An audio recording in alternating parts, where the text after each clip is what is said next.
विष्णु गुरुदेवो महेश्वर गुरु साक्षात् परब्रह्म तस्मै श्री गुरवे नमः। शुक्लांबरधरं विष्णुं शशिवर्णं चतुर्भुजं प्रसन्नवदनं ध्यायेत् सर्वविघ्नोपशान्तये। नारायणं नमस्कृत्य नरं चैव नरोत्तमं देवीं सरस्वतीं व्यासं ततो जयमुदीरयेत्। శ్రీమన్నారాయణుని దివ్యచరణములకు ప్రణామాలతో వేదవ్యాస మహర్షికి, శుక మహర్షికి, పరీక్షిత్ మహారాజును స్మరిస్తూ మహర్షులకు నమస్కారములు తెలియజేస్తూ ఈ పుణ్యభూమి అయినటువంటి శుకస్థల్ శుక్రతాల్ అనే ఉత్తరప్రదేశ్లోని భాగవతాన్ని బోధించినటువంటి శుక మహానుభావుడు పరీక్షిత్కు ఏ ప్రదేశంలో బోధించాడో ఆ ప్రదేశంలో నుంచి ఆ ప్రదేశానికి, ఆ భూమికి నమస్కరిస్తూ ఆత్మీయ బంధువులారా, మరి పోతన భాగవతంలో అనేక పద్యాలు మనం వింటూ ఉంటాం. కాబట్టి ఆధ్యాత్మిక జ్ఞానంలో శ్రీమద్ భాగవతం చాలా అద్భుతమైనటువంటిది. అనేక పద్యాలు మనకు వస్తుంటాయి. ఉదయం వినుకున్నాం, మరి కొన్ని విషయాలు ఉదయం తెలుసుకున్నాం పోతన గురించి. అలాగే మరి వ్యాసుడంతటి మహానుభావుడు కానొక సమయంలో బాధపడ్డాడట. చూడండి, వ్యాసుడంటే పొద్దున చెప్పాను, మనకు 18 పురాణాలు అందించిన మహానుభావుడు, వేదాన్ని 4 భాగాలుగా విభజన చేసిన మహానుభావుడు, పంచమ వేదమైన భారతాన్ని అందించిన పుణ్యాత్ముడు, భగవద్గీత, విష్ణు సహస్రనామాలు, ఉపనిషత్తులు ఇన్ని అందించిన మహానుభావుడు మరి ఏదో బాధలో ఉన్నాడట. ఆయన బాధకు కారణం ఏందో నారదుడే వచ్చారట. ఏమయ్యా, దేనికోసం బాధపడుతున్నావు నువ్వు అని. పొద్దున ఈ అమ్మగారు అడిగారు వేదవ్యాసుని యొక్క 4 శిష్యులు, పైలుడు ఋగ్వేదంబు పట్టణంబు దొరకొనే సామంబు జైమిని చదువుచుండే. సామవేదాన్ని జైమిని, పైలుడు ఋగ్వేదం, యజువు వైశంపాయనాఖ్యుండు, వైశంపాయనుడు యజుర్వేదం, తుది అధర్వము సుమంతుడు పఠించే, అధర్వాన్ని సుమంతుడు చదివాడు.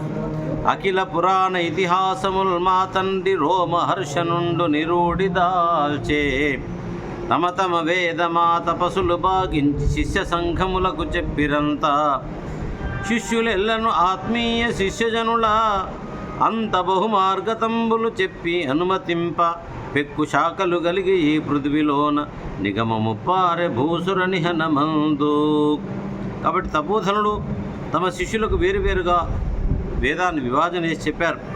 శిష్యులందరూ తమ తమ శిష్యులకు అనేక విధాలుగా ఉపదేశించారు. ఇలా వేదం ఈ మేదిని మీద అనేక శాఖలతో భూసుర సమూహంలో బాసిల్లింది. ఈ ప్రకారంగా వేదాలు విభజింపబడి మందబుద్ధులైన మానవులచే పఠింపబడుతూ ఉన్నాయి. స్త్రీలు, శూద్రులు, బ్రహ్మబంధువులు వేదశ్రవణానికి సమర్థులు కాని కారణంగా సామాన్యులందరికీ క్షేమం కలగాలని దీనవస్తులైన వ్యాసభగవానుడు మహాభారతాన్ని రచించాడు.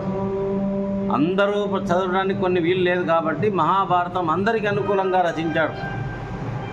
అప్పటికి విశ్వశ్రేయస్సు కోసం తాను చేసిన కృషిలో ఆయన హృదయం సంతృష్టి కాలేదట, అంత చేసినా కూడా. అందువల్ల ఆ మహర్షి సరస్వతీ నదీ తీరంలో ఏకాంతంగా కూర్చుండి తన అసంతుష్టికి కారణం ఏమిటా అని ఆలోచిస్తున్నాడు. అంతలోపల నారదుడు వచ్చాడు. ఏమంటున్నాడు వ్యాసుడు? కఠోరమైన వ్రతాలు ఎన్నో చేసినట్టు ఆయన. అగ్నులను అర్చించాను, ఆచార్యులను గౌరవించాను, శాస్త్రోక్తాలని కర్మలను ఏమాత్రం లోపం లేకుండా నడుపుతున్నాను, వేదాల్లోని అర్థాన్నంతా మహాభారత రూపంలో వెల్లడించాను. ఈ రూపంగా స్త్రీ శూద్రాదులు తమ తమ కర్మాలు గుర్తించేట్టు చేశాను. ఇంత చేసినా అదేమో కానీ నా ఆత్మకు శాంతి లభించలేదు. నా మనస్సులో ఉన్న పరమేశ్వరుడు సంతుష్టు కానట్లే తోస్తుంది. హేతువేమిటా అని అన్నీ చేశాను, కానీ హరికి, హరిభక్తులైన పరమహంసలకు అత్యంత ప్రియమైన భాగవత స్వరూపాన్ని చెప్పడం మాత్రం మర్చిపోయాను. ఎంత పొరపాటు చేశాను, ఎంత తెలివి తక్కువ పని చేశాను, ఎంత విస్మృతి పాలయ్యాను అని వ్యాస మహర్షి సరస్వతీ నదీ తీరం దగ్గర కూర్చొని చాలా విచారంలో ఉన్నాడు. ఆ సమయంలో వ్యాసుని దగ్గరకు 3 లోకాల్లో అఖండమైన పేరు ప్రతిష్టలు సంపాదించినవాడు శాస్త్ర పురాణ విశారదుడైన నారదుడు ఆకాశంలో వచ్చేశాడు వ్యాసుని దగ్గరికి. ఆయన చేతిలో ఉన్న మహతి అనే వీణ తీగలోంచి నారాయణ నామం వినిపిస్తూ ఉంటుందట. ఆయన నోటి నుండి వెలువడే హరినామ సంకీర్తన అనే అమృత ప్రవాహంలో మహాయోగులందరూ పరవశించిపోతున్నారు. ఆయన బంగారు రంగు జటాజూట కాంతి సమూహాలను దిక్కులని ప్రభాకాంతులు వహిస్తున్నాయి. ఆయన ఒంటి నిండా ధరించిన తులసీమాలలు సుగంధాల అంగరం నిండా వ్యాపిస్తున్నాయి. ఇక ఆ విధంగా వచ్చిన నారద మహర్షి వినయశీలుడు, వేద విభాగ విద్యాసములుడు, సంసార దుఃఖదూరుడు, మనోవిజ్ఞాన సందుడైన వ్యాసమునీంద్ర చంద్రుని దర్శించాడు. ఈ విధంగా తన ఆశ్రమానికి విచ్చేసిన నారదుడిని చూసి లేనిపోని పారాశరుడు యథావిధిగా పూజించాడు. అప్పుడు నారదుడు మధుర మందహాస సుందర వదనారవిందంతో మహతీ వివంచిని మెల్లగా మీడుతూ ఇలా ప్రశ్నించాడు. నారదుడు అడుగుతున్నాడు, ధాతవు భారత శృతి విధాతవు, వేద పదార్థ జాత విజ్ఞాతవు, కామ ముఖ్య రిపు షట్క విజేతవు, బ్రహ్మతత్వ నిర్ణేతవు, యోగినేతవు, వినీతుడవీవు చెల్లించి చెల్లరే, కాతరు కైవడిన్ భగవ కారణమేమి పరాశరాత్మజ. అయ్యా, నువ్వేమైనా సామాన్యుడువా? మహాభారతాన్ని రచించావు, వేదాన్ని విభాజన చేశావు, బ్రహ్మసూత్రాలు రాశావు, సమస్త వేదాలు పురాణాలు అందించిన పుణ్యాత్ముడు అయ్యా నువ్వు. నీలాంటి వాడు బాధపడుతున్నాడంటే కారణం ఏమిటో నాకు అర్థం కావట్లేదు. మీ నాన్న గొప్పవాడు పరాశరుడు, నువ్వేం సామాన్యుడువా? అటువంటి వాడి నీ బాధ కారణం ఏమిటయ్యా అంటే అప్పుడు వ్యాసుడు ఇలా చెప్తున్నాడు, అయ్యా నువ్వేమి సామాన్యుడువా నారద పుట్టితి వజు తనువునచే పట్టితివి పురాణ పురుషు భజన ముపదముల్ మెట్టితివి దిక్కుల తుది ముట్టితివి మహాప్రబోధముని నాదా. అజుడు అంటే నారదుడు ఎవరు? బ్రహ్మదేవుని యొక్క మానస సంకల్పంలో పుట్టిండు ఆయన. బ్రహ్మ మానస పుత్రుడు నారదుడు. అందుకే దేవర్షీనాంచ నారద అన్నది భగవతి. సామాన్యుడు కాడాయన, బ్రహ్మదేవుని యొక్క శరీరం నుంచి టక్కున ఉత్పన్నమైండు. అంతటి దివ్యజ్ఞాన సంపన్నుడు. ఇకపోతే నువ్వేం చేస్తున్నావయ్యా నారద? పురాణ పురుష భజన, భగవంతుని స్మరణ చేస్తున్నావు. మెట్టితివి దిక్కులతుది ముటితివి మహాప్రబోధము నినాద. లోకాలన్నీ తిరిగినాడు, లోకాల జ్ఞానమంతా నీకుంది. నువ్వేమో సామాన్యుడువా? కాక వాయుదేవుడిలాగా సర్వ మానవులలో వెలుగుతుంటావు, సూర్యుడిలాగా 3 లోకాల్లో తిరుగుతూ ఉంటావు, సమస్తము తెలిసిన వాడివి. కాబట్టి నీవు ఎరుగరాని ధర్మం అంటే ఈ లోకాల్లో ఏది లేదు. అనేకం ఆలోచించిన వాడు. నాకు ప్రాప్తించిన కొరత ఏమిటో నీకు తెలుసు బాగా. ఎందుకంటే నీవు మహానుభావుడివి, నారదుడివి, బ్రహ్మమానసపుత్రుడివి, శ్రీమన్నారాయణ భక్తుడివి. నా సంతుష్టి లేకపోవడానికి కారణం ఏందో నాకంటే నీకే బాగా తెలుసయ్యా.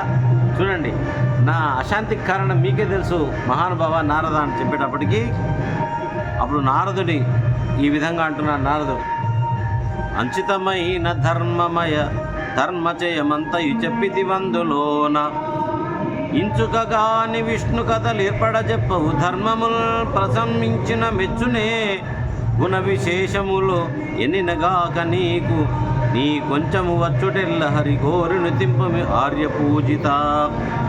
నువ్వెంతో చేశావయ్యా, కానీ శ్రీమన్నారాయణుని బాగా స్తుతించలేదు.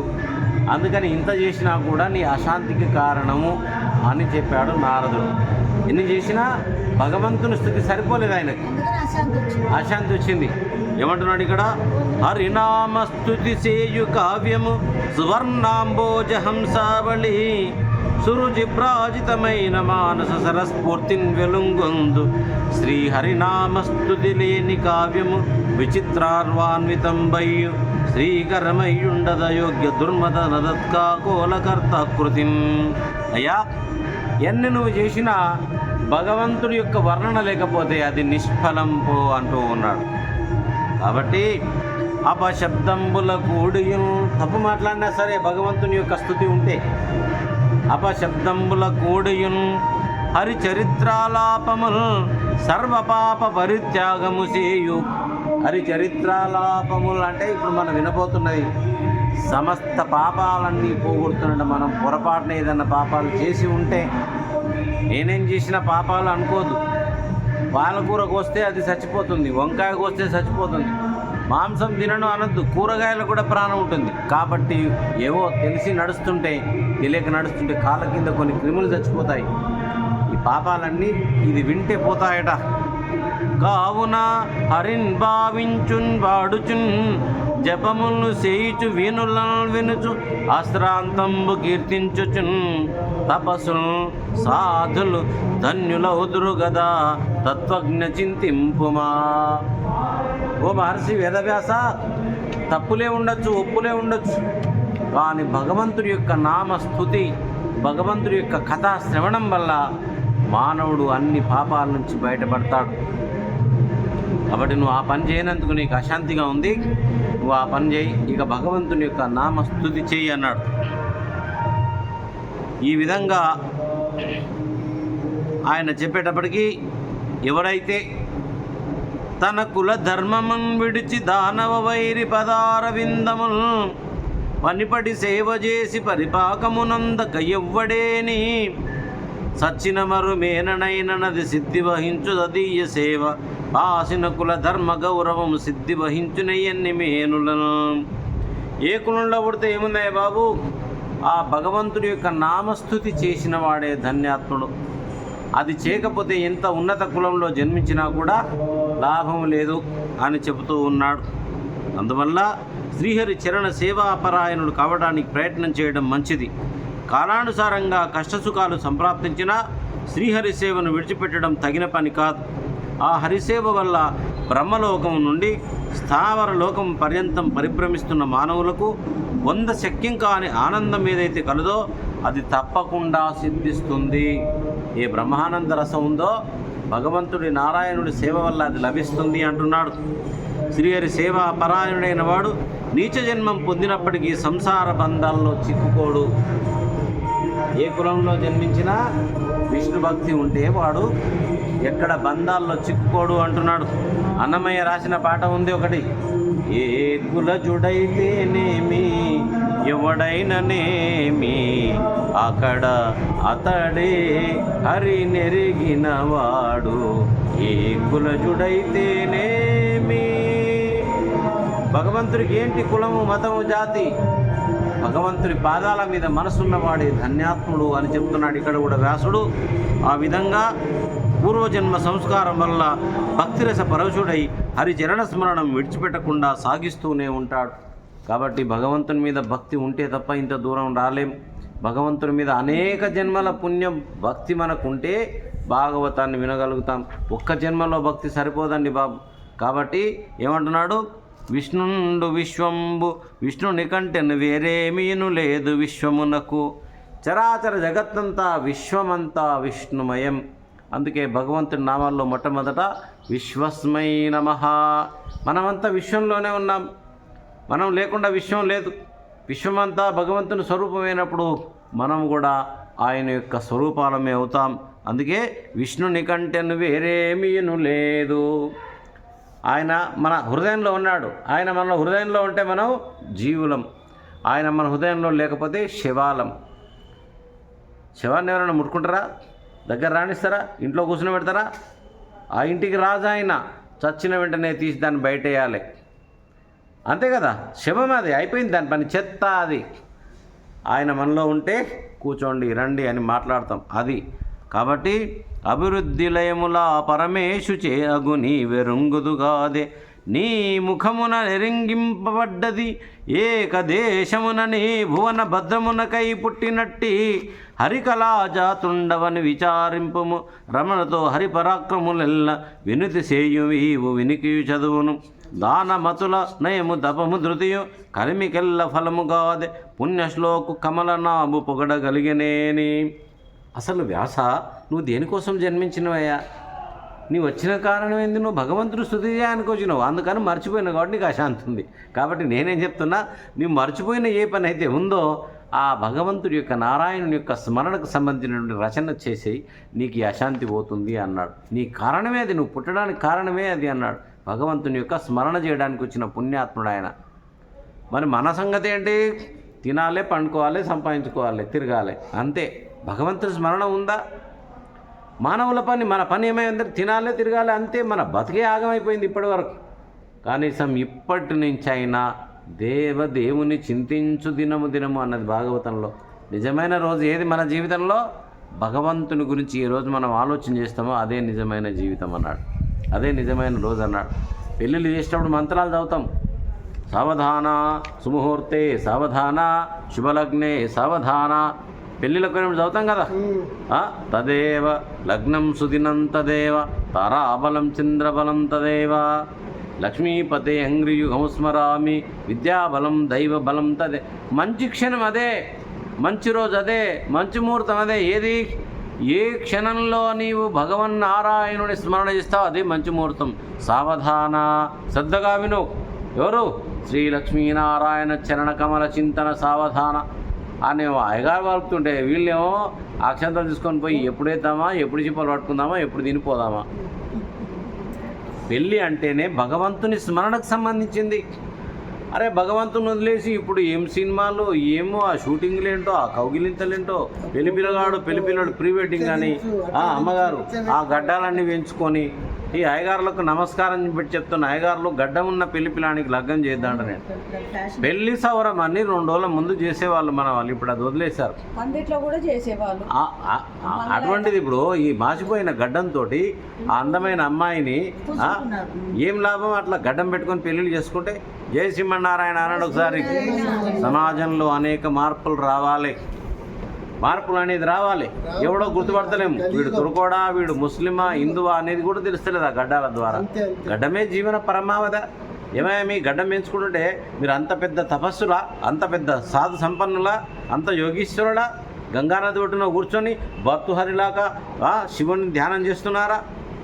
ఏం లేదు, తినడం తాగడం, పొద్దున్న లేస్తే జీవితమే అయోమయం చేసుకుంటున్నారు. ఎందుకు బతుకుతున్నామో తెలియదు, ఎందుకు పుట్టామో తెలియదు. అదంతా మనకు వద్దు కానీ భాగవతంలోకి వెళ్దాం. జై శ్రీమన్నారాయణ అనండి. కాబట్టి మహాత్మా వేదవ్యాస, నీ జన్మకు కారణము నీవు భగవంతుని స్తుతించడానికి వచ్చినవయ్యా. పొద్దున చెప్పినా ఏడ్చినాం కదా, మనం పుట్టినప్పుడు నవ్వినమా ఏడ్చినమా? ఎందుకు ఏడ్చినాము అంటే మళ్ళీ వాసుదేవుడు వేదవ్యాసుడు 12 అక్షరాలకు 12 అక్షరాలంటే వాసుదేవ మంత్రం. ఓం నమో భగవతే వాసుదేవాయ. దీనికి ఒక్కొక్క శ్లోకానికి ఒక్క అక్షరానికి ఒక్క శ్లోకం రాసిండు ఆయన. వా అనే అక్షరం ఉంది. వసితో మాతృగర్భేషు పీడితోహం జనార్దన గర్భవాస క్షయకర త్రాహి మాం మధుసూదన. ఓ శ్రీమన్నారాయణ, అమ్మ కడుపులో నేను పడుకొని వచ్చానయ్యా. ఏముందయ్యా అమ్మ కడుపులో? ఆ నరకం కొంచెం బాగుండిందయ్యా, గాలి అని వచ్చేదయ్యా. ఈ గర్భస్థ నరకంలో ఏముందయ్యా? మలమూత్రాలు ఉన్నవయ్యా బాబు, వాసన వస్తుందయ్యా బాబు, క్రిమికీటకాదులు కలుస్తున్నావయ్యా బాబు. ఓ శ్రీమన్నారాయణ, నన్ను బయటేయి, నీ దండం పెడతా. నన్ను బయటేసిన మరుక్షణమే నీకే నమస్కారం చెప్తా, నీకే పూలు తెస్తా, నీకే తులసి దళాలు తెస్తా, నీకే దండం పెడతా, నిన్నే జపిస్తా, నిన్నే ధ్యానిస్తా అని ఒల్రి కడుపులో గాలి దొరకక సత్యం. ఆ సత్య లోపల భగవంతుడు ఒక తన్ను అంతే బయటపడ్డాం. ఇక మనమే ఏడ్చుకుంటూ ఎందుకు వచ్చినాము? ఆ దుఃఖాన్ని భరించలేక ఏడ్చుకుంటూ మనం వచ్చినాం. జై శ్రీమన్నారాయణ అనండి. ఆ విధంగా నారదుడు చెప్తున్నాడు, ఓ వ్యాస నీకేం తెలుసయ్యా నా పూర్వజన్మం చెప్తా చూడు. నేను కూడా బాగా తిరుగుబోతును, తిండిపోతును. మా అమ్మ ఋషులకు సేవ చేసేది. ఒకరోజు దేవసభలో అప్సరసలందరూ నాట్యం చేస్తుంటే అన్నీ వదిలిపెట్టి నేను ఎక్కడో వెళ్ళిపోయినా. చూడండి, అంత చెడ్డ గుణాలు ఉన్నాయంట ఆయన దగ్గర కూడా. నారద మహర్షి ఒక సమయం వచ్చింది, వాళ్ళమ్మ పాము కరిసి చచ్చిపోయింది. ఎవడో ఆదుకునేవాళ్ళు లేదు. వాళ్ళమ్మ ఏం చేసేది? గిన్నెలు బొన్నెలు తోమి ఆయనను బతికిచ్చేది అక్కడక్కడ మహాత్ముల దగ్గర. అమ్మ అయిపోయిన తర్వాత, అమ్మ పోయిన తర్వాత దిక్కులేనివాడు అయ్యాడు, ఏడ్చాడు. అనుకున్నాడట ఆ సర్పం దోషమే ఉంది, కాల దోషం ఉంది, పామును కొడితే ఏం లాభం వచ్చింది, కాలమే అనుకూలంగా లేదనుకొని ఒక దగ్గర కూర్చుంటే మహర్షులు వచ్చి ఆయనకు మార్గనిర్దేశనం చేశారు. ఇలా ఎంతకాలం ఉంటాము, మేము ఒక దీక్ష ఇస్తాము తీసుకో అని. అక్కడ భగవంతుని యొక్క నామస్మరణ చేసుకుంటూ ఎంతకాలం చేసిండమ్మ ఆయన. అమ్మగారు ఎంతకాలం చేసిండు నారదుడు. మనం 10 నిమిషాలు రామరామ అనాలంటే మనసు ఊరంతా తిరిగి వస్తుంది. 5 నిమిషాలు నారాయణ స్మరణ చేద్దామంటే మన మనసు ఒప్పుకోదు. యుగాలు చేసుకుంటూ కూర్చున్నాడు ఆయన భగవంతుని యొక్క నామస్మరణ మనస్సులో. అది నారదుడు అంటే. నారాయణ నామమే ఆయన. ఋషులు ఆయనకి ఇచ్చినారా? అది ఋషులు ఇచ్చిన నామం ఆయన పలుకుతుండేవాడు. అయితే నారదుడు, భాగవతంలో ఉన్న కథ వినాలి మనం. నారదుడు వేల సంవత్సరాలు యుగాల కొద్దీ నారాయణ నారాయణ ధ్యానంలో కూర్చున్నాడు. భగవంతుడు ఆయనకు చేస్తున్నటువంటి తపస్సు చాలా గొప్పది కాబట్టి ఆ తపస్సుకు ఫలితం కనిపించకపోతే ఈయన మళ్ళా నన్ను వదిలేస్తాడు అనుకొని బ్రహ్మానంద రసానుభూతిని ఒక క్షణకాలం చూపించాడు నారదునికి. ఈ వెంకటేశ్వరుడు అంటే ఎవరనుకుంటున్నారు? సహస్రార కమలంలో ఉండే దివ్యశక్తి సంపన్నుడు ఆయన. స బ్రహ్మ, స శివ, స విష్ణు. ఆయనే సర్వాంతర్యామి, సర్వ దివ్యశక్తి స్వరూపం. 7వ చక్రమైన మన తలకాయలో ఉంది. ఆ తలకాయలో విష్ణువు నారదునికి బ్రహ్మానంద రసానుభూతిని క్షణకాలం దర్శింపజేశాడు. అమ్మయ్య, ఎంత ఆనందంగా ఉంది బ్రహ్మానంద రసం. ఈ బ్రహ్మానంద రసం ఏది నేను అనుభూతిని పొందానో ఇది నాకు శాశ్వతంగా ఉంటే బాగుండు, ఎక్కడ అని చూస్తే ఎక్కడ ఏం కనిపించలే. ఏడ్చుకుంటూ కూర్చున్నాడు. దిక్కు తెలియలే, ఏడుస్తుంటే అప్పుడు శ్రీమన్నారాయణుడు అంటున్నాడు, ఏల కుమార శోషిలగా ఈ జననంబున నన్ను గానవు. నారదా, ఎందుకు ఏడుస్తున్నావు? ఈ జన్మలో నన్ను నీవు దర్శించలేవు. నీవు కామముఖ షట్కము నిర్దలితంబు చేసి నిర్మూలిత కర్ములైన ముని ముఖ్యులుగాని కుయోగిగానగా జాలడు నీదు కోర్కె కొనసాగుటకై నిజమూర్తి చూపితిన్. అన్నీ వదిలేసిన వాడు, కామ క్రోధ లోభాలు మోహాలన్నీ వదిలిన వాడికి నా దర్శనం కానీ సామాన్యుడు నన్ను దర్శించలేరు. నారదా, ఎన్నో సంవత్సరాల నుంచి నా కోసం నువ్వు తపస్సు చేస్తున్న వల్ల నీకు ఒక దివ్య బ్రహ్మానంద రసానుభూతిని కలిగించాను, కానీ ఈ జన్మలో నీవు నన్ను దర్శించుకోలేవు. జై శ్రీమన్నారాయణ. నా వలన కోర్కి ఊరకపోవదు. చూసారా, ఇది బాగా వినాలే. ఎవరికి భగవంతుడి కథ వినాలని ఆసక్తి ఉందో, ఎవరికి భగవంతుడికి సేవ చేయాలని ఆసక్తి ఉందో, ఈ కోరిక ఎప్పుడు వ్యర్థం కాదట. భగవంతుడే చెప్తున్నాడు ఇది నారదునికి. నువ్వు నాకు ధ్యానించావు కదా ఇంతకాలము, అందువల్ల ఈ కోరిక నీకు ఇప్పుడు నిష్ఫలం కాదు. దోషపుంజములను మస్సేవం పుట్టును వైళమా భావింపగనాదు భక్తి బాలక వింటే. నీవు చేస్తున్న ఈ భక్తి వల్ల నీ కోరికలన్నీ నిర్వర్తిస్తాయి. నా పైన నీ మనసు ఉంది కాబట్టి నీ మనసు ఎప్పుడు కూడా, నీ కోరిక ఎప్పుడు కూడా వ్యర్థం కాదు. నా ఎందు కలుగు నీమది వాయదు జన్మాంతరముల బాలక నీవి కాయంబు విడిచి మీదట మా అనుమతి పుట్టగలవు మద్భక్తుండవై. చూసారా, నా యందు నీ మది ఉన్నందువల్ల జన్మాంతరములలో వచ్చే జన్మలలో నీవు ఏం చేస్తావు? ఈ శరీరాన్ని వదిలిపెట్టి మా అనుమతి పుట్టగలవు మద్భక్తుడవై. నా అనుమతి చేత నీవు నా భక్తుడివై పుడతావు. జై శ్రీమన్నారాయణ. సరా కోటి జన్మార్జిత పుణ్యే శివే భక్తి ప్రజా. అనేక జన్మలలోంచి పుణ్యం ఉంటే భగవంతుడి మీద భక్తి మలుతుందట. ఒక జన్మలో సరిపోదంటాడు. ఇగో ఇది చెప్తున్నాడు శ్రీమన్నారాయణ. వినుము ఈ సృష్టి లయంబు నందు యుగముల్ వేయైన కాలంబు. 1000 యుగాలైన తర్వాత ఈ సృష్టి మొత్తం లయమైపోతుంది. ఆమిని అయిపోయడి బోవగా కలుగు చూమీదం పునఃసృష్టి యందు నిరూఢ స్మృతిలోడ పుట్టిదవు నిర్దోషుండవై నా కృపన్ ఘనతం చెందెదు శుద్ధ సాత్వికులలో గన్యుండవై అర్భక. ఎన్నో యుగాల తర్వాత ఈ సృష్టి మొత్తం ప్రళయం అయిపోతుంది. ప్రళయం తర్వాత నీవు మళ్ళీ కొత్త జన్మెత్తుతావు. అప్పుడు నీవు నా భక్తుడుగా పుడతావు. యుగముల్ వేయైనా అంటే 1000 యుగాలంటే ఏంది? బ్రహ్మగారికి ఒక రోజుకు 4000 యుగాలు, 4000 యుగాలు రాత్రి, 4000 యుగాలు పగలు, 8000 యుగాలు అయితే బ్రహ్మగారికి ఒక రోజు 24 గంటలు. మనకు రోజుకు 24 గంటలు, గంటకు 60 నిమిషాలు, వారానికి 7 రోజులు, పక్షానికి 15 రోజులు, మాసానికి 30 రోజులు, అయనం 6 నెలలు, సంవత్సరానికి 2 అయనాలు. ఇలా కాలాన్ని లెక్క పెట్టుకుంటూ పోతే యుగం వస్తుంది. కలియుగానికి 4,32,000 సంవత్సరాలు. మనకంటే ముందున్నది ద్వాపర యుగం, 8,64,000 సంవత్సరాలు. దానికంటే ముందున్నది త్రేతాయుగం 12,96,000 సంవత్సరాలు. మళ్ళీ సత్యయుగానికి పోతే 17,28,000 సంవత్సరాలు. ఈ 4 యుగాలు కలిపితే 43,20,000 సంవత్సరాలు అవుతుంది ఒక్క యుగానికి. మహాయుగం అంటారు దీన్ని. ఇటువంటి యుగాలు బ్రహ్మగారికి 1000 యుగాలు, రాత్రి 1000 యుగాలు, పగలు 24 గంటలు అవుతుంది. అలా 1000 యుగాలు అయిన తర్వాత నువ్వు మళ్ళీ పుడతావు నా భక్తుడివై. అప్పటి వరకు నువ్వు నా స్మరణతో ఉండు. సినిమాల్లోనేమో నారదుడు వస్తే జోకర్గా చూపిస్తారు, బుద్ధి లేని వాళ్ళు. ఎంత మహాతపస్సంపన్నుడు ఆయన చూడండి, ఎంత మహాతపస్సంపన్నుడు ఆయన. అది నారదుని యొక్క చరిత్ర ఇది. కాబట్టి తిరిగి పునఃసృష్టిలో నువ్వు మళ్ళీ పుడతావు పో, నీ పూర్వశృతి నీకు ఉంటుందన్నాడు. అమ్మో, నీకు పూర్వజన్మ శృతి కూడా ఉండేటట్టు నీకు అనుగ్రహిస్తున్నా పో అన్నాడు. నా అనుగ్రహం వల్ల నీ దోషాలన్నీ పోయి సత్యగుణ సంపన్నులలో హరిభక్తులలో అగ్రగణ్యుడవై పేరు పొందుతావు పో అన్నాడు శ్రీమన్నారాయణుడు నారదుని. తీర్థపాదుడైన దేవుండు విష్ణుండు తన చరిత్ర నేను తవిలిపాడా, చీరబడ్డవాని చెరువుననే తెంచి ఘనుడు నా మనమున కానవచ్చు. తీర్థపాదుడు అంటే పొద్దున చెప్పిన తీర్థము గంగాదేవి ఎవరి పాదాల్లో ఉత్పన్నమైంది? శ్రీమన్నారాయణ పాద. తీర్థపాదుడైన దేవదేవుడు ఆయన గురించి నేను ఎప్పుడు స్మరణం చేస్తే అప్పుడు నాకు భగవంతుడు దర్శనం ఇస్తాడు. అంత తపస్సిద్ధి నేను పొందాను. చూడండి ఎంత గొప్పవాడు నారదుడు. కాబట్టి ఘనుడు నా మనమున కానవచ్చు. నేను ఎప్పుడు చూడాలనుకుంటే ఆయన నా మనసులో దర్శనం చేసుకుంటా ఆయన అంటున్నాడు.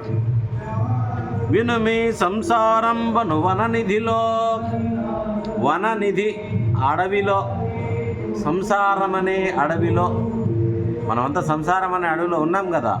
వననిధిలో మునిగి కర్మ వాంఛలచే వేదన పొందెడు వానికి విష్ణుని గుణవర్ణనము తెప్ప సొమ్ము మునీంద్ర. సంసారంలో ఇరుక్కుపోయాం, సముద్రంలో ఇరుక్కుపోయాం. ఆ భగవన్నామ స్మరణ, భగవన్నామ చరిత్ర అనేది ఒక పడవ అంట. ఆ పడవలో భగవన్నామ స్మరణ, ఆయన చరిత్ర అనే పడవలో ఎక్కి కూర్చుంటే అదే మనల్ని దాటిస్తుంది అని చెప్తున్నాడు నారదుడు. యమ నియమాది యోగముల ఆత్మనియంత్రితమయ్యు కామరోషముల ప్రచోదితంబువగు శాంతి వహించదు విష్ణు సేవచే.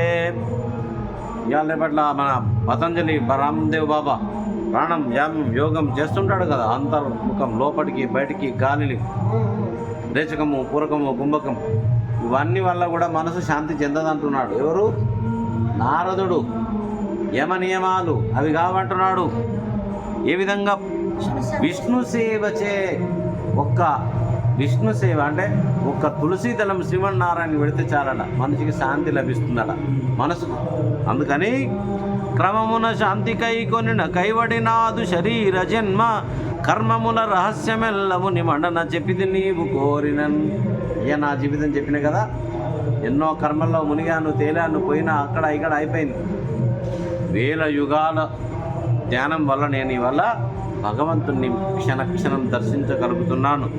ఈ ప్రకారంగా పూజ్యుడైన బ్రహ్మమానసపుత్రుడైన నారదుడు బాదరాయణ మునితో పలికి వీడుకోలు అందుకొని వీణను మోగించుకుంటూ వెళ్ళిపోయాడు. అనంతరం సూతముని శౌనకాదులతో ఇలా అన్నాడు. సర్వదా మహతీ విపంచి వాయిస్తూ ముకుంద గీతాలు మోయిస్తూ సకల జగత్తులకు వీణలను అందిస్తూ లోక పాప సమూహాలను మోయిస్తూ సంచరించే మేటి భక్తుడు నారద మహర్షి ఆయనకు ఆయననే సాటి. కాబట్టి అవని చక్రములో ఏ పురుషుడే ఆమ్నాయమున్ విన్నా, ఈ భూమండలంలో ఎవడైతే ఈ భాగవతం అనే ఆమ్నాయంను వింటాడో, ఎవడైతే మాధవుపై లోక శరణ్యుపై భవములను తప్పింపగా ఈ సంసార బంధాలన్నిటివి తప్పిస్తాడట భగవంతుడు. ఇది విన్నవారు వారికి చాలు భక్తి విశేషంబు జనించునట్టి భువన క్షేమకరంబైన భాగవతాంనాయము బాదరాయణుడు దా కల్పించనేర్పొప్పగం. బాదరాయణుడు అంటే వేదవ్యాసుడు, బదరిలో ఉండేవాడు. బదరి అంటే రేగుపండ్లు. ఈయన బాదరాయణుడు అంటే ఎందుకు వచ్చింది? తినడానికి ఏం దొరకకపోతే రేగు పండ్లు తింటూ భగవద్ధ్యానం చేశాడు. మనం పొట్ట నిండా 3 పూటలు తిన్నా నారాయణ అనలేవు, మనకంత బలుపు. జై శ్రీమన్నారాయణ అనండి. మన పరిస్థితి ఏమి ఇట్లా ఉంది. ఆయనకి ఏమి తినడానికి దొరకకపోతే రేగు పండ్లు తిని తపస్సు చేశాడు కాబట్టి, బదరీ ఫలము తిని తపస్సు చేశాడు కాబట్టి బాదరాయణుడు అని పిలువబడ్డాడు ఆయన. ఎంత గొప్ప వ్యక్తి చూడండి, ఎంత మహానుభావుడు చూడండి. ఆయనకు మరణం లేదండి. వ్యాసునికు కలియుగంలోకి ఇంకొక వరం ఇచ్చాడు ఆయన. ఎక్కడ భాగవత పురాణం కానీ 18 పురాణాలు కానీ ఎక్కడ ఎవరైనా వినిపిస్తారో అక్కడ నేను అవ్యక్త రూపంలో వచ్చి కూర్చొని వినిపోతాను అన్నాడు. ఇది ఒక విచిత్రమైనటువంటి పరిస్థితి. వ్యాసుడు అంతటా ఉంటాడు విష్ణు వలె, కానీ ప్రత్యేకించి ఎక్కడ నా భాగవత ఆమ్నాయం పురాణం జరుగుతుందో అక్కడ ఏదో రూపంలో వచ్చి నేను కూర్చొని విని వాళ్ళని ఆశీర్వదించి వెళ్ళిపోతానండి. ఎంత గొప్ప విషయం చూడండి. బోలో మహర్షి వేదవ్యాసునికి జై. ఈ విధంగా భాగవతాన్ని కల్పించి ముముక్షువైన శుకునిచే చదివించాడు ఆయన కొడుకు చేత అని సూతుడు చెప్పగానే శౌనకముని మోక్షమందు మాత్రమే ఆపేక్ష కలిగి సమస్తాన్ని ఉపేక్షించే శుకయోగీంద్రుడు భాగవతాన్ని ఎందుకు అధ్యయనం చేశాడు అని ప్రశ్నించగా సూత మహర్షిలా చెప్తున్నాడు. ఈ శుకుడేంది నిరంతరం బ్రహ్మానంద రసానుభూతిని పొందేవాడు. అటువంటి ఆయనకు భగవత్ కథలతో ఏం లాభం? ధ్యానం చేయాలి. ధ్యానం ఎంతసేపు చేస్తారు ధ్యానం? మీరు ఏ ధ్యానం పనికిరాదు. భగవత్ కథా శ్రవణం కంటే గొప్పది. భగవంతుని గురించి జపించడం, భగవంతుని గురించి గానం చేయడం, భగవంతుని గురించి వినడం అన్నిటికంటే గొప్పది. కాబట్టే శుకుడు నిర్గుణ పరబ్రహ్మను ఆరాధించేవాడు కూడా భాగవతమునందు ఆయన మనసు నిలుపుకున్నాడు. అది భాగవతం యొక్క గొప్పతనం. జై శ్రీమన్నారాయణ. హరిగుణ వర్ణనరతుడై హరితత్పరుడైన బాదరాయని శుభ తత్పరతం పఠించది జగద్వర మంగళమైన భాగవత నిగమంబున్. 3 లోకాలకు కూడా మంగళాన్నిచ్చే భాగవతాన్ని ఆయన అందుకోసం చదివించారట వ్యాసుడు తన కుమారుని చేత శుకునికి. ఎందుకు? ఇది మంగళప్రదమైనటువంటిది. అన్ని యోగాలకు అతిక్రమించినటువంటి యోగము భాగవత పురాణము. కాబట్టి నిగమములు 1000 చదివినా, నిగమములు అంటే వేదాలు 1000 సార్లు వేదాలు చదివినా సుగమంబులుగావు ముక్తి శుభగత్వంబుల్. 1000 సార్లు వేదాలు చదివినా మోక్షం అర్థం కాదట. వ్యాసుడు చెప్తున్నాడు ఇది. సుగమంబు భాగవతమను నిగమంబు పఠింప ముక్తి నివసనముబదా. ఒక్క భాగవతాన్ని ఒక్కసారి అంటే చాలయ్యా, నీకు మోక్షం అర్థమైపోతుంది, మోక్షం నీ ముందుకు వస్తుందట. అంతే. ఏమ్మా, నిగమములు 1000 చదివినా, 1000 సార్లు వేదాలు చదివితే కూడా నీకు మోక్షం అర్థం కాదయ్యా. ఒక్కసారి భాగవతాన్ని కనుక నువ్వు అర్థం చేసుకుంటే, వింటే మోక్షమే నీ దగ్గర వస్తుంది. జై శ్రీమన్నారాయణ. ఎంత గొప్పదో చూడండి భాగవతం. మరి ఈ విధంగా ఇక్కడ నుంచి మనకు భాగవత కథ స్టార్ట్ అవుతుంది. అశ్వత్థామ అర్జునుడు పుత్రఘాతికు అశ్వత్థామను అవమానించుట. ఇక్కడ నుంచి భాగవత కథ వస్తుంది.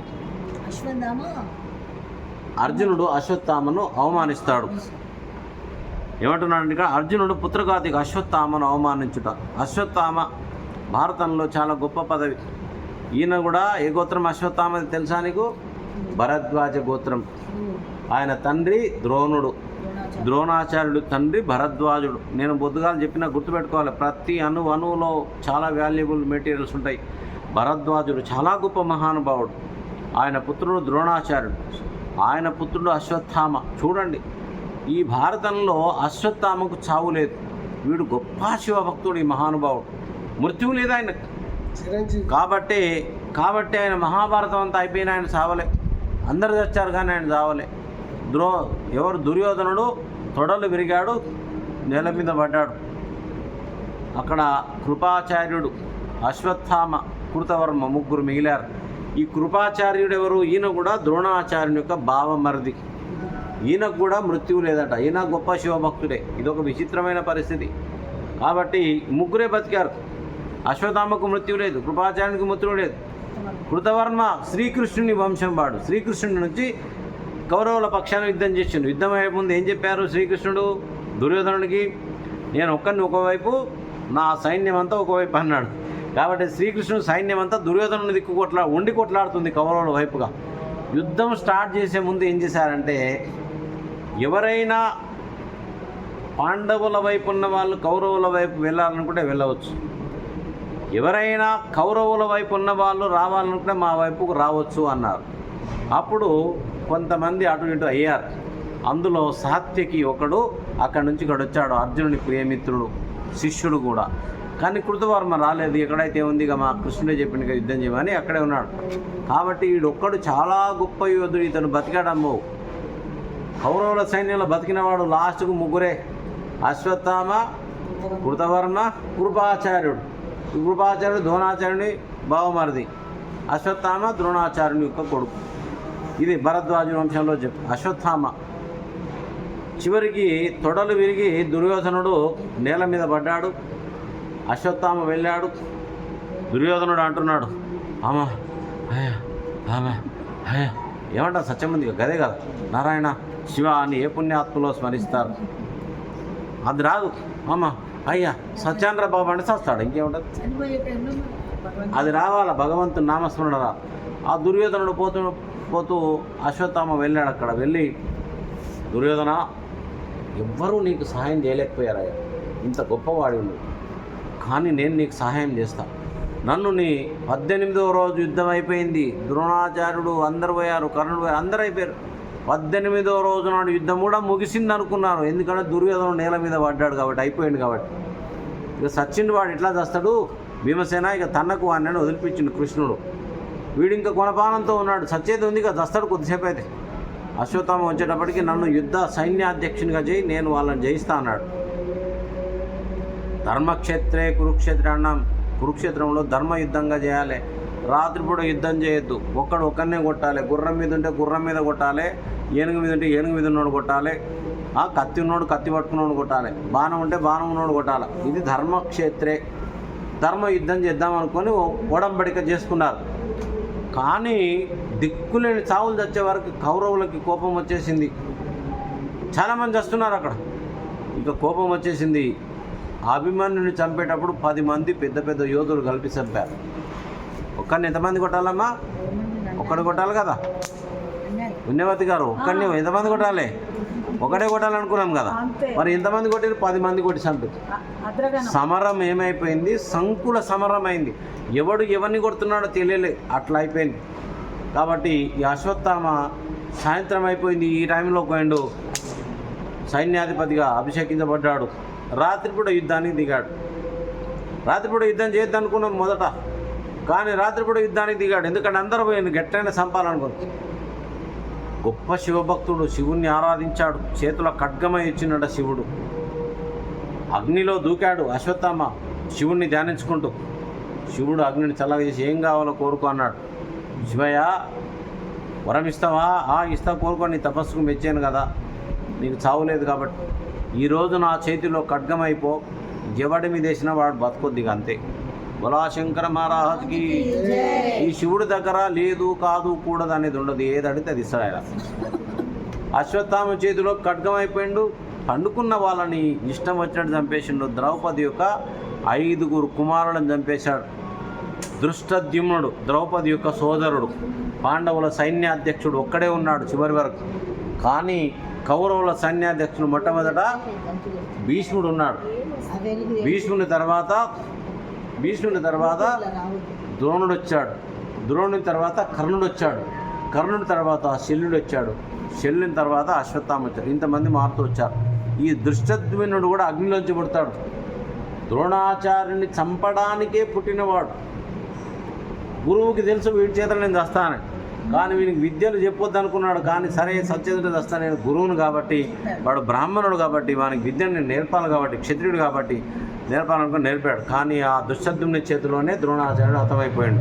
బలాశంకర మహారాజుకి అది శివాజ్ఞ, శివుడిచ్చిన వరం అది. భారతం నుంచి స్టార్ట్ అయిపోయింది భాగవతం. ఆ విధంగా అందరిని చంపాడు. ద్రౌపది 5 కొడుకులను చంపాడు. అభిమన్యుడైతే యుద్ధంలోనే చచ్చిపోయారు.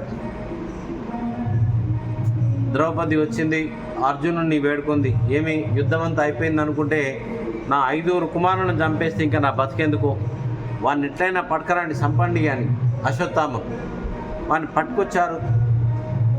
చంపుదామంటే శ్రీకృష్ణుడు ఏమన్నాడు? బ్రాహ్మణో నహంతవ్య. భాగవతంలో ఉంది. అర్జున, భీమసేన, ఎట్టి స్థితిలో కూడా బ్రాహ్మణుని వధించరాదు, మహాపాతకం, వద్దు, వాడిని వదిలిపెట్టండి, కానీ శిక్షించండి అంటే ఎంటుకలు కొరిగి వాడిని వదిలిపెట్టారు. ఆ రోజుల్లో గుండు కొరిగించడం అంటే అవమానం. అతను ఏమనుకున్నాడు, నన్ను చంపినా బాగుండేది, ఇల్లు నన్ను ఎంటుకలు గోక్కులు గుండు చేసి అవమానం చేసి పంపిస్తారా, మీ పని చేస్తాను రా అనుకొని కొంచెం దూరం పోయి కళ్ళు మూసుకొని చూశాడు. ఇట్లా ఎవడైనా ఇంకా పాండవ వంశంలో మిగిలి ఉన్నాడా? ఒక్కడు కనిపించాడు. ఉత్తర కుమారి గర్భంలో ఉన్నాడు, వాని పేరే పరీక్షిత్. వీడొక్కడే ఉన్నాడు. వీడిని చంపేస్తే పాండవుల వంశం నిర్వంశం అయిపోయింది దుర్యోధనలాగా అనుకొని బ్రహ్మాస్త్రాన్ని వేయడమే తప్ప ఉపసంహారం తెలియదాడు. తండ్రి ఆయనకు ఉపసంహారం నేర్పలే, వేసేది మాత్రం నేర్పిండు. బ్రహ్మాస్త్రాన్ని గడ్డిపోత తీసుకొని మంత్రించి వేసేస్తాడు. ఎవరికి? ఆమె కడుపులో ఉన్న శిశువుపైకి. ఎంత ఘోరమో చూడండి.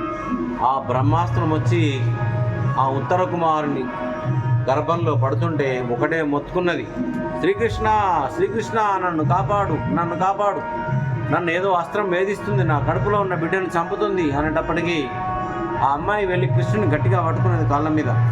శ్రీకృష్ణుడు ఒక్కసారి అంతర్ధానమగ్నుడై అంతా గ్రహించాడు.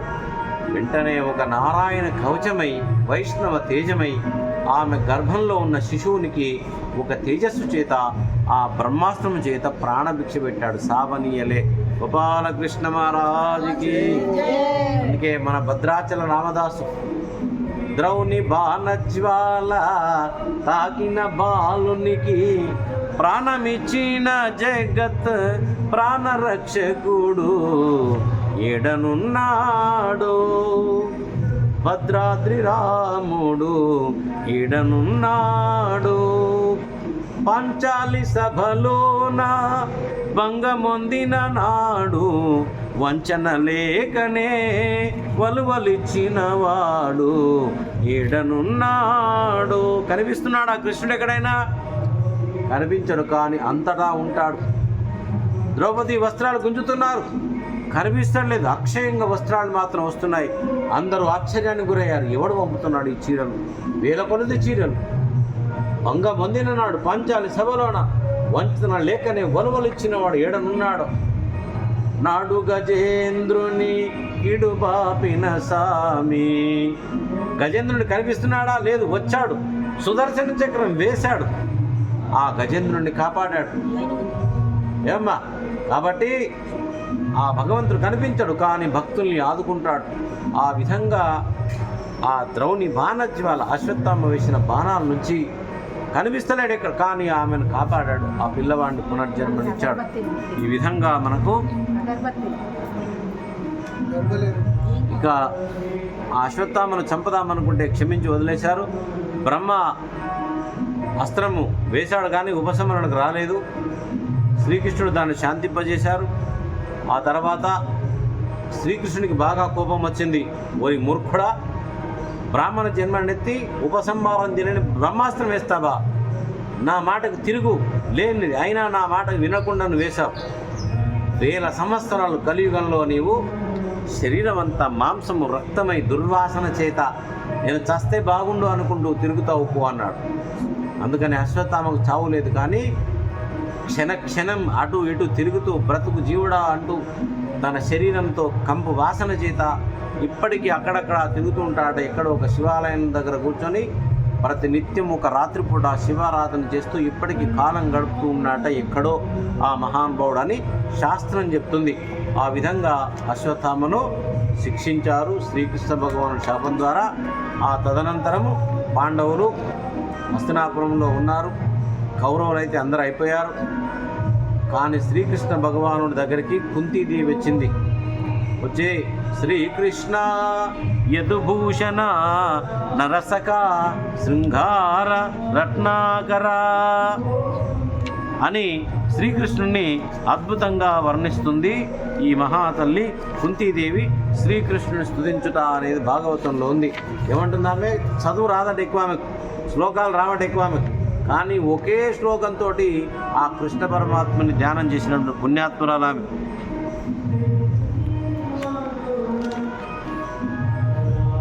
ఏమంటున్నామే? శృంగార రత్నాకర లోకద్రోహి నరేంద్ర వంశదహన.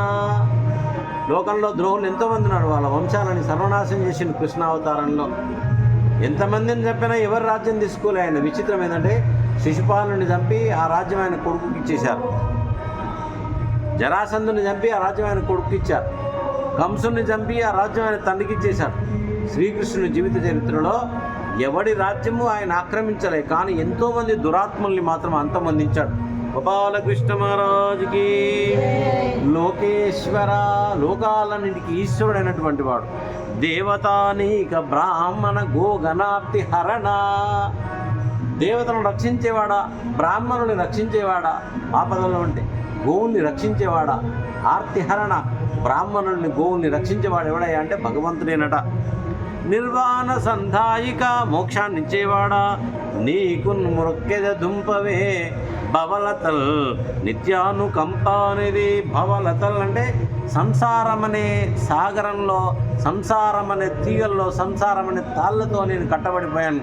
శ్రీకృష్ణ యదుభూషణ నరసఖ శృంగార రత్నాకర, నీకు దండం పెడుతున్నానయ్యా, నాకు ఈ సంసారం అనే తాళ్ళ నుంచి నన్ను విముక్తి చేయవయ్యా అని కోరింది. ఇంకేమడైంది? కోరుకో అమ్మ, ఏమైనా వరం కావాలంటే కుంతిదేవి, శ్రీకృష్ణ నాకు ఎప్పుడు కష్టాలుండే కోరికనే అయ్యేవయ్యా వరం అన్నది. ఎవరైనా కష్టాలు కోరుకుంటారా అమ్మ దేవుణ్ణి? ఎందుకంటే సుఖాలు వస్తే నేను మర్చిపోతాను, కాబట్టి దుఃఖమే ఇచ్చే నాకు, ఈ దుఃఖంలో ఎప్పుడూ నువ్వు నాకు తోడుగా ఉంటావు. ఎంత గొప్ప విషయం అండి కుంతి మాట. కాబట్టి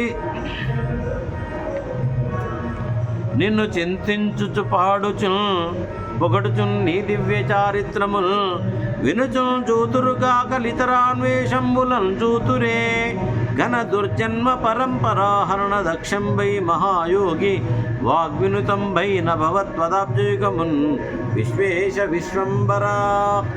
నిన్ను చింతించుచు పాడుచున్ పొగడుచున్ నీ చారిత్రాలాపముల్ వినుచున్. పరమాత్మ శ్రీకృష్ణ నీ గురించి వింటూ, నీ గురించి పాడుతూ, నీ గురించి ఆలోచన చేస్తూ జనాలు సుఖపడతారు, కానీ ఇంకొక విధంగా సుఖపడే అవకాశం లేదు. గోపాలకృష్ణ మహారాజుకి. ఇక ఏం కోరుతుందామే?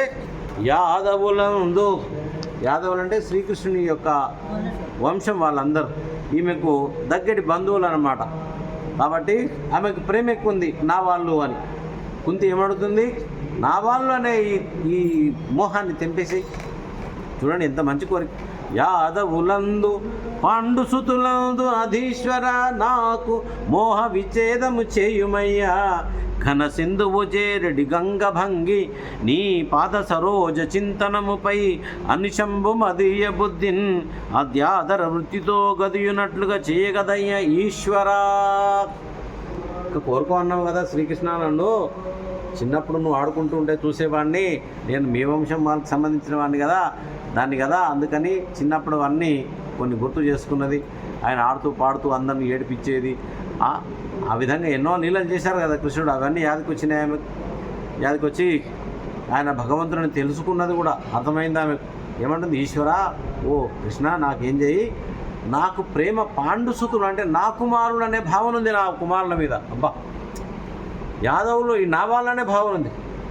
నాకేం చేయి, మోహ విచ్ఛేదము చేయుమయ్యా, నా కుమారుడు నా బంధువులు అనే మోహాన్ని తెంపిసేయ్యా. ఘన సింధువు చేరడి గంగ భంగి. అమ్మ చూడండి, గంగ వెళ్ళి ఎక్కడ పోతుంది? సముద్రంలో కలిసిన తర్వాత గంగా అని అనరు, ఇక అయిపోయింది. గంగ యొక్క ప్రయాణం సముద్రం వరకే అయిపోయింది, ఆ తర్వాత గంగా నామం లేదు. ఘన సింధువు చేరడి గంగ భంగి, ఇక పోయింది అక్కడ సముద్రంలో. నది ఎట్లా కలిసిందో మదీయ చిత్ మరి నా మనసు ఉంది కదా, దీన్ని ఏం చేయాలి? నా మనసు అనేది మిగిలి ఉంది కదా, ఇంకా దాన్ని అత్య ఆదర వృత్తితో చాలా ప్రేమతో ఏం చేయవయ్యా, నీ పాద సరోజ చింతనముపై అనిశంభు. ఇక నా మనసు అనేది ఉంది, ఇది ఎక్కడో ఒక పోతుంటుంది కాబట్టి నీ పాదాలపైన నా మనస్సు నిలిపేటట్లు అట్లుగా చేయగదయ్యే ఈశ్వర. ఎంత మంచి కోరిక కోరుకుని చూడండి. ఒకటి, నాకు బంధువులనే మోహం తీసేయి, నా కొడుకులనే మోహం తెంపేసేయి. మనసు అలాగే ఉంది, ఈ మనసును ఏం చేయి కృష్ణ, నీ దివ్య చిన్నములపై పెట్టుకోవయ్యా, ఇంత మాత్రం నాకు వరం ఏవయ్యా. గోపాలకృష్ణ మహారాజుకి. ఈ విధంగా ఆ కుంతీదేవి శ్రీకృష్ణుని వరాలు కోరుకున్నది. ఆ తర్వాత భగవానుడు ఎక్కడో ఉంటాడు, కానీ భక్తులను అణువణువున గమనిస్తుంటాడు.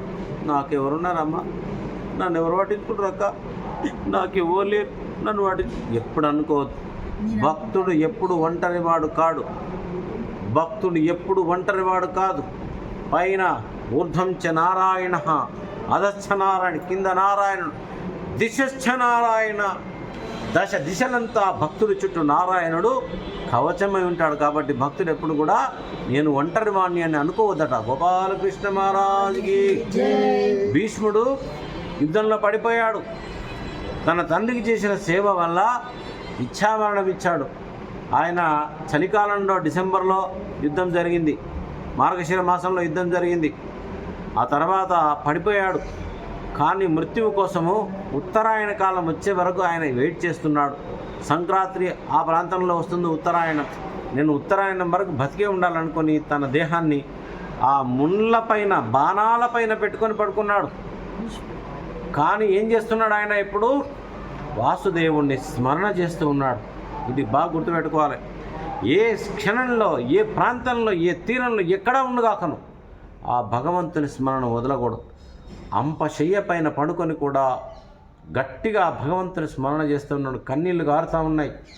కానీ శ్రీకృష్ణుని మనసుకు నొప్పి అయింది. చూడండి, ఆ ముళ్ళు తాకుతుంది ఎవరికి? భీష్మునికి. నొప్పి అవుతుంది ఎవరికి? శ్రీకృష్ణునికి. ఎందుకు? తన భక్తుడు కాబట్టి. ఇక ద్వారక వెళ్ళాలనుకున్నాడు శ్రీకృష్ణుడు, యుద్ధం అంతా అయిపోయింది కాబట్టి. కానీ ధర్మరాజు వెళ్ళి కాళ్ళు పట్టుకొని, కృష్ణ ఎక్కడ చూసినా అస్థినంలో ఏడుపులు, దుఃఖాలు, రోదనలు, కాళ్ళు తెగి, చెవులు తెగి, ముక్కులు తెగి, యుద్ధంలో భర్తలను కోల్పోయి, ఒక పక్కింటి వాడు చచ్చిపోతే ఎంత ఏడుస్తారు ఎవరైనా? ఇప్పుడు ఏడవట్లేదులేండి, టీవీలో పట్టుకొని ఏడుస్తున్నారు. అప్పుడు నెలలు ఏడ్చేవాడు ఎవరైనా చచ్చిపోతే అంత బాధ ఉండేది. ఆ విధంగా ఆ దుఃఖాలను చూస్తూ ధర్మరాజు శాంతి లేక, కృష్ణ ఏం చేద్దాం ఈ రోగాలు, ఈ దుఃఖాలు, ఈ భవరోగం, ఈ ఏడుపులన్నీ ఎట్లా చేద్దామంటే, నేను పోతానయ్యా, మరి నేను వచ్చి చాలా కాలం అయింది కదా, యుద్ధం అయిపోయింది, రాయబారం అయిపోయింది, అన్నీ అయిపోయినాయి, ఇక నేను పోవాలి కదా మా ఊరికి అని. లేదు శ్రీకృష్ణ, నిన్ను చూస్తుంటే నాకు శాంతిగా ఉంది, ఈ అశాంతిలో నేను ఉండలేనయ్యా. గట్టిగా కాళ్ళు పట్టుకునేది ఎప్పుడు పోనిచ్చేవాడు కాదు. చాలా రోజులైంది. కృష్ణుడికి ఆ భీష్ముని యొక్క ఆర్తనాదాలు వినిపించినాయి. సరే, ఆ భీష్ముడి, ధర్మరాజా కదా, మన పితామహం దగ్గరికి వెళ్దాం, ఇంకా ప్రాణాలతో ఉన్నారు ఆయన అని వెళ్ళేటప్పటికీ ఆయన శ్రీకృష్ణుని ఎంతగా ధ్యానిస్తున్నాడో, ఆ శ్రీకృష్ణుడు ఇలా నిలబడ్డాడు. అప్పుడు చెప్తాడు, పితామహ, ధర్మరాజుకి జ్ఞానాన్ని బోధించు అన్నాడు. శ్రీకృష్ణ, నీ ముందర నేను జ్ఞానం బోధించడమా? లేదు, నీవు అనుభవం ఉంది. నువ్వు ఏది పలికితే అది వేదమైపోతుంది, నువ్వు ఏది పలికితే అది శాసనం అయిపోతుంది, అది ధర్మం అయిపోతుంది, అది శాంతి అయిపోతుంది. నీ శరీరానికి నొప్పి లేకుండా, నీ శరీరానికి ఆకలి లేకుండా, దాహం లేకుండా ఒక వరమిస్తున్నాను. నువ్వు ఏది పలికితే అది విశ్వశాసనం అయిపోతుంది అన్నాడు. అప్పుడు ధర్మరాజు అడుగుతాడు, కో ధర్మ సర్వధర్మానం భవత పరమో మత కిం జపన్ముంచతే జంతు జన్మ సంసార బంధనాథ్ అని విష్ణు సహస్రనామాలన్నీ అక్కడే ఉత్పన్నమై. ఆ విధంగా అంతా అయిపోయిన తర్వాత భీష్ముడు ధర్మరాజుని పిలిచి అడుగుతాడు, ధర్మరాజా, ఇతను ఎవరు అనుకుంటున్నావయ్యా? నీ బంధువు అనుకుంటున్నావా? ఈ శ్రీకృష్ణుడు చాలా సాక్షాత్ పరబ్రహ్మస్వరూపుడయ్యా.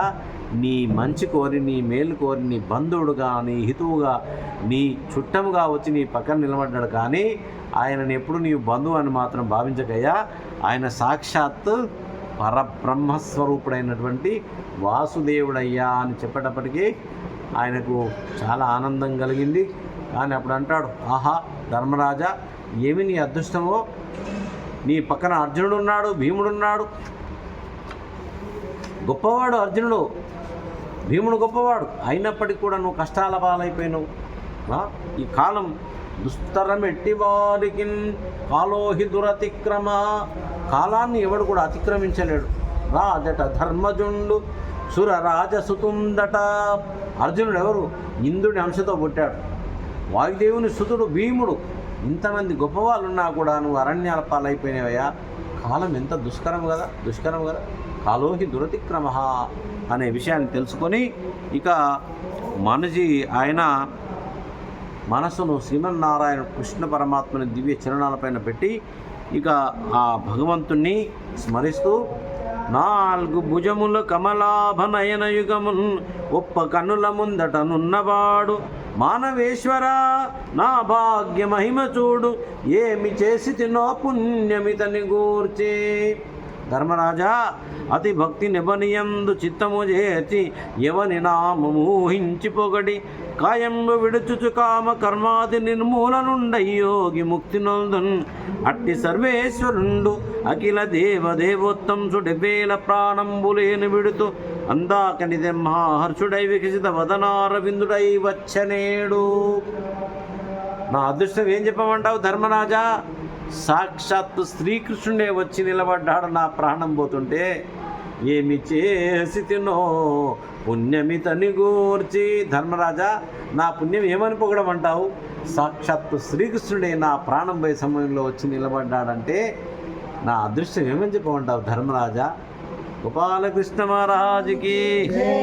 ఈ విధంగా ఆలాపంబులు మాని ప్రాణం పోయే సమయం వచ్చింది. మాటలు బంద్ చేశాడు భీష్ముడు. చిత్తము మనీయాశత్తముంజేసి దృగ్జాలంబున్ హరిమోముపై వరసి తదేకంగా శ్రీకృష్ణ భగవానుని దర్శిస్తున్నాడు. మాటలు బంద్ చేశాడు, మనస్సును నిలిపేశాడు. దృష్టి మాత్రం వాసుదేవుని దిక్కే చూస్తూ ఉన్నాడు.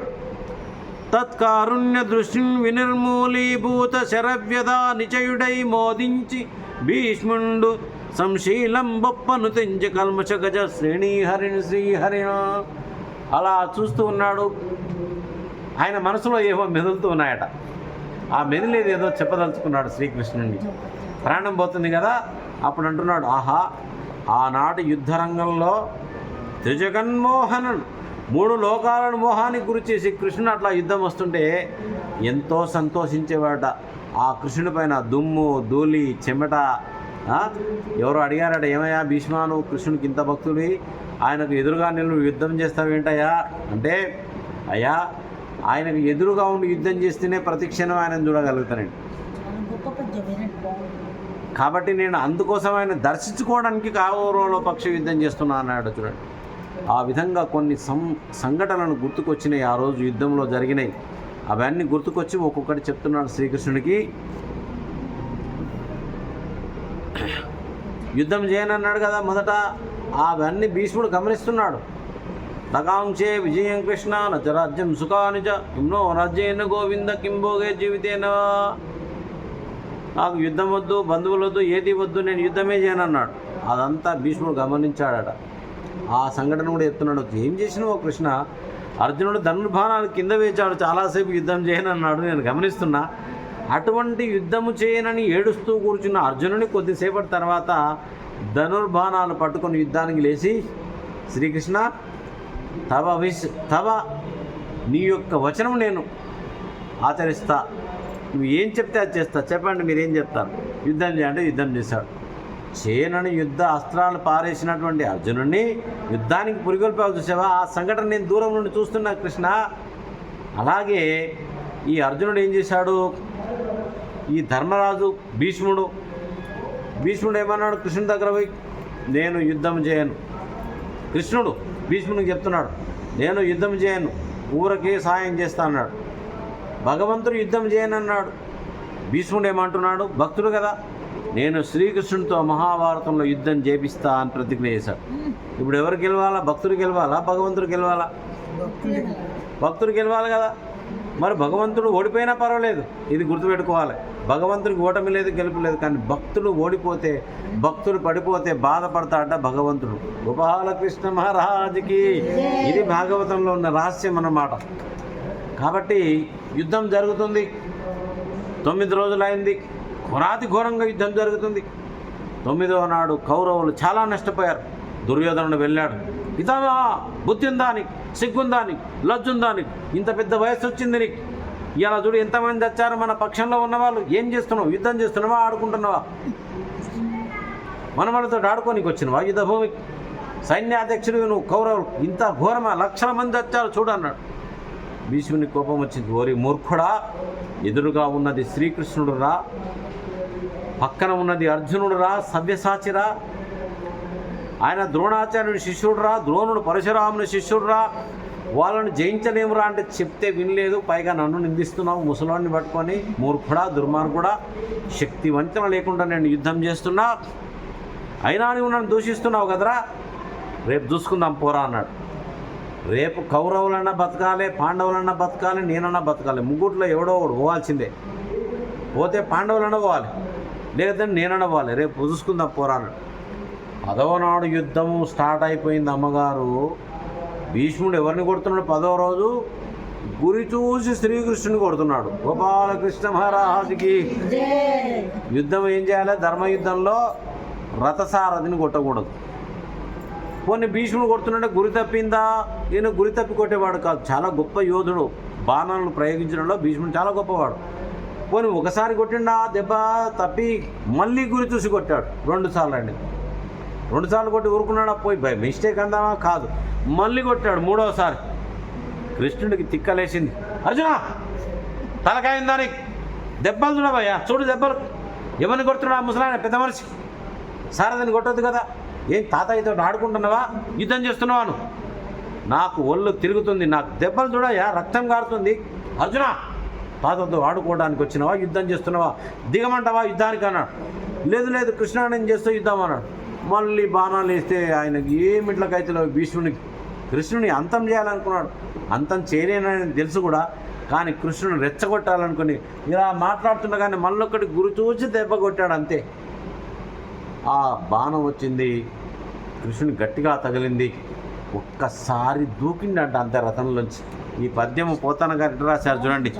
కుప్పిల్చి ఎగసిన కుండలంబుల కాంతి గగన భాగం బెల్ల గప్పిగొనగా ఉరికిన ఓర్వక ఉదరంబులోనున్న జగముల వేగున జగతి కదల చక్రంబు చేబట్టి చనుదెంచురయమున పైనున్న పచ్చని పటము జారా నమితి నాలావు నగుబాటు చేయక మన్నింపు మని క్రీడి మరల దిగువా కరికి లంఘించు సింహంబు కరణి మెరసి నేడు భీష్ముని చంపుదు నిన్నుగాతు విడువు మర్జునాయనుచు మధుశిఖ దృష్టి చెరలి తని జంతు దేవుడు దిక్కు నాకు. ఒక్కసారి రథం మీద నుంచి దూకినాడు. కుప్పించేసిన కుండలంబుల కాంతి, ఆ శ్రీకృష్ణు యొక్క మకర కుండల కాంతి జగమంతా జగేళ్ళు అని మెరిచిపోయిందట. ఇంకేంటి? ఉరికిన ఓరొక ఉదరంబులోనున్న జగముల వేగున జగతి కదల 14 బోన భాండములు ఎవని కుక్షిలో ఉన్నాయో కృష్ణుడు ఒకసారి భూమి మీద దూకితే భూమి అతలా కుతలం అయిపోయిందంట. గోపాలకృష్ణ మహారాజుకి చక్రంబు చేబట్టి కిందికి దిగాడు, రథచక్రాన్ని తీసుకున్నాడు. ఇక నడుస్తున్నాడు, ఒక్కొక్క అడుగు వేగంగా వేస్తున్నాడు, ఇట్లా స్పీడ్ అయిపోయాడు, దూకిండు, నడుస్తున్నాడు. పైనున్న పచ్చని పటము జారా, ఒక పీతాంబర వస్త్రం ఉంటుంది ఎప్పుడు కృష్ణుడికి మీద, అది కింద జారిపోయింది. అంత వేగంగా గాలిలాగా వెళ్తున్నాడు కృష్ణుడు. ఎందుకు? ఆయన చంపుదామని, చంపుదామని. వెంటనే అర్జునుడు కిందకు దూకాడు. ఏమంటున్నాడు? కృష్ణ నిన్నే నమ్ముకున్నవాడినయ్యా, నమ్మితి నాలావు నగుబాటు చేయక మన్నించుమని క్రీడి మరల దిగువా. అర్జునుడు చేతగాలేదట, శ్రీకృష్ణుడు యుద్ధం చేసిందట, కౌరవులను జయించాడట, పాండవులకు చేత కాలేదట అనే పేరు వస్తుంది. నిన్నే నమ్ముకున్న వాడిని నా అవమానం అయితే నీకు అవమానం అయితే, నా అవమానం అయితే పర్వాలేదు శ్రీకృష్ణ, నీ అవమానం నేను తట్టుకోలేను. నువ్వు చంపుతా వాళ్ళ క్షణంలో తప్పులేదు, కానీ గట్టిగా పోయి కాళ్ళు పట్టుకున్నాడట. చూడండి, 2 కాళ్ళు గట్టిగా పట్టుకొని, నిన్నే నమ్మిన వాడిని శ్రీకృష్ణ, నన్ను దయచేసి పోవద్దు, యుద్ధం చేయొద్దు అంటే కృష్ణుడు ఏమంటున్నాడు? కరికి లంఘించు సింహంబు కరణి మెరసి, ఏనుగు పైకి దూకే సింహములాగా వెళ్తున్నాడట కృష్ణ భగవానుడు. నేడు భీష్ముని చంపుదు నిన్నుగాతు విడువు మర్జునాయనుచు మధుశిఖ దృష్టి చెరలి తెనదెంచు దేవుండు దిక్కు నాకు. అర్జున, ఈ పెద్ద మనిషి ఏమనుకుంటున్నాడయ్యా? నన్ను కొడతాడా? ఈరోజు ఆయనను ఖతం చేస్తా, నిన్ను కాపాడు, నువ్వు జరగవయ్యా, జర అని అలా నూకేస్తే కూడా శ్రీకృష్ణుడిని గట్టిగా పట్టుకున్నాడు. శ్రీకృష్ణ శాంతించవయ్యా, శాంతించవయ్యా, నేను నీ భక్తునయ్యా, బావా నేను యుద్ధం చేస్తానయ్యా అని ఆ సంఘటన మొత్తం గుర్తుకొచ్చిందంట భీష్మునికి ప్రాణం పోయేటప్పుడు. గోపాలకృష్ణ మహారాజుకి ఈ విధంగా అసలు కృష్ణుడు ఎందుకు యుద్ధం చేస్తున్నాడట? తనకు మృత్యుడు, ఓహో వీడు నా సేవకుడు, వీనిని గాచుట మహాధర్మంబు వమ్మల్చు, నా భక్తుడు నా సేవకుడు, వీన్ని కాపాడవలసిన బాధ్యత నాది. అందుకని దూకుతున్నాడు రథం మీదకి. అర్జున సారథ్యము పూని పగ్గములు చోద్యంబుగా పట్టుచు. ఆయననే చక్రవర్తి ద్వారకా నగరానికి. ఆయనకు రథసారథులు లేరా? ఆయన ఇంకొకరికి రథసారథి అవసరమేంది? గుర్రముల పద్యం ఏమండి ఆ తాళ్ళని చోద్యంబుగా పట్టుచును. గుర్రముల అవి ఉంటాయి కదా, అవి పగ్గాలు, పగ్గాలు పట్టుచున్. మునికోల వడబూని గోటకములను మోదించు తాడించుచు. జనులను మోహమునందజేయు పరమోత్సాహం ప్రశంసించదను. ఆ చెర్రకోల తీసుకొని ఇక్కడ అక్కడ కొడుతున్నాడు గుర్రాలను జనాలు చూడడానికి. కాబట్టి ఘోటకములను బోధించిన గుర్రాలను నల్లిస్తూ తాడిస్తూ జనులను మోహమునందచేయు పరమోత్సాహం ప్రశంసించదన్.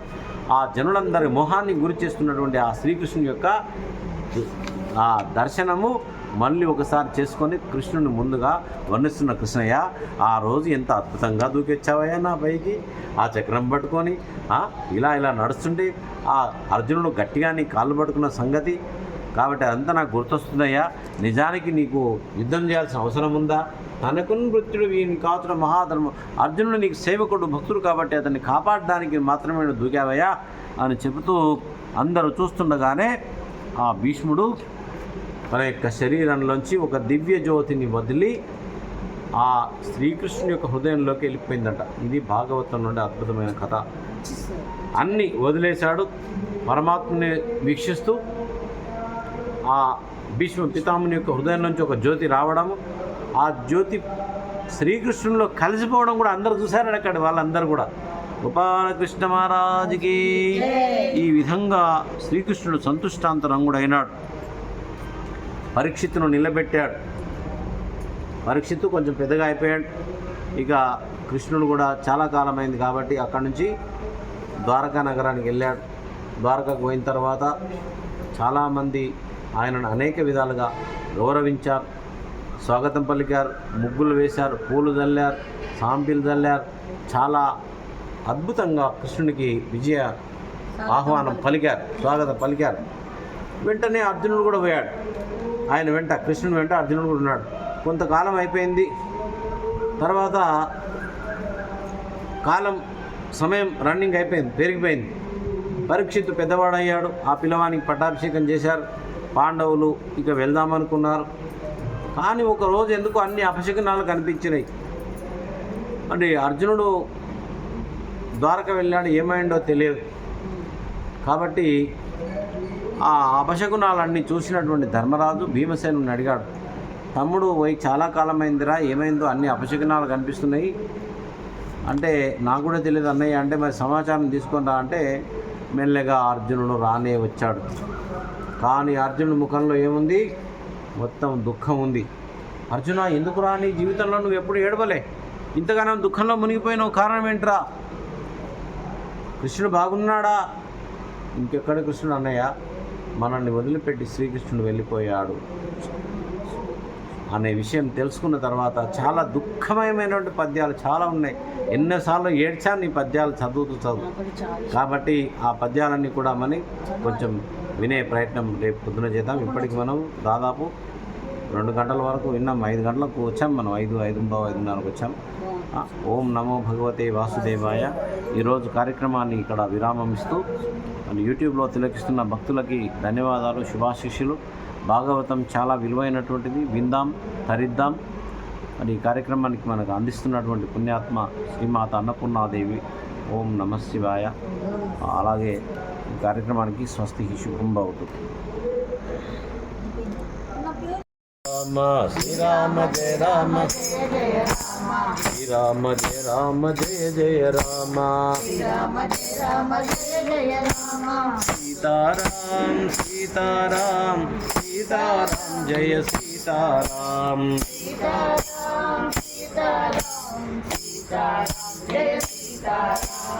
అయోధ్యవాస సీతారాం,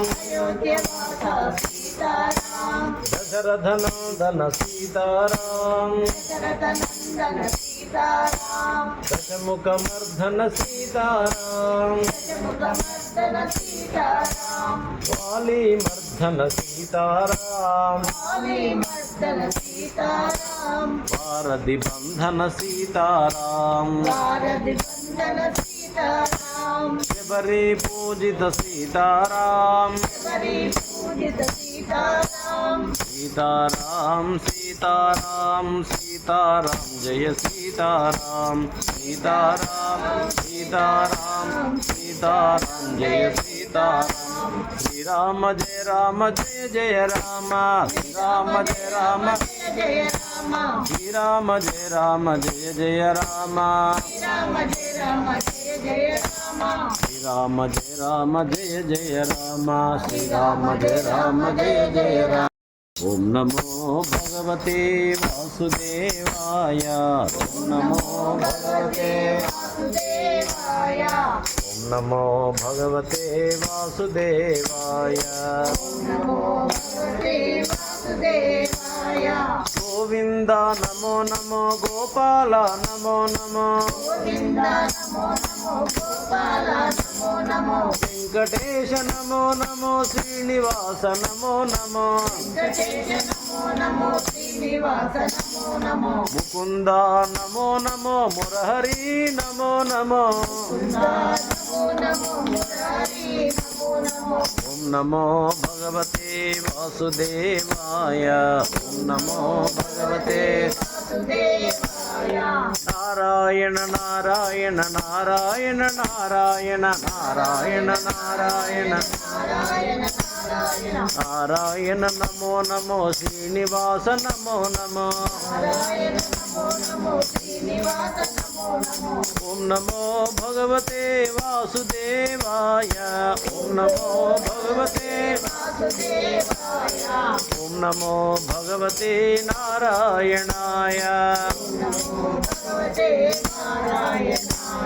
రామచంద్ర రామచంద్ర రామచంద్ర రక్షమాం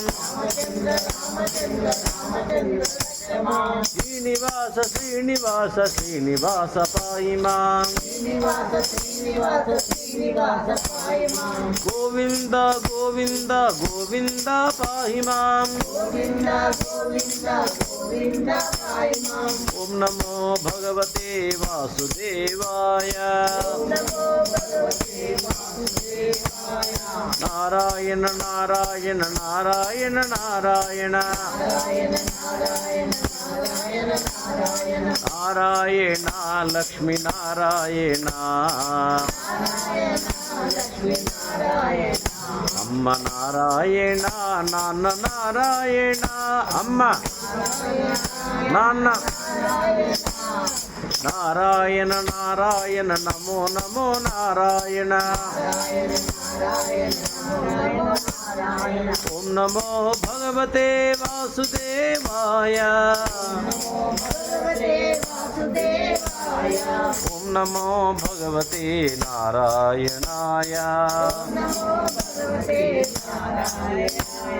నారాయణ నారాయణ నారాయణ నారాయణ నారాయణ నారాయణ నారాయణ నారాయణ ఓం నమో భగవతే వాసుదేవాయ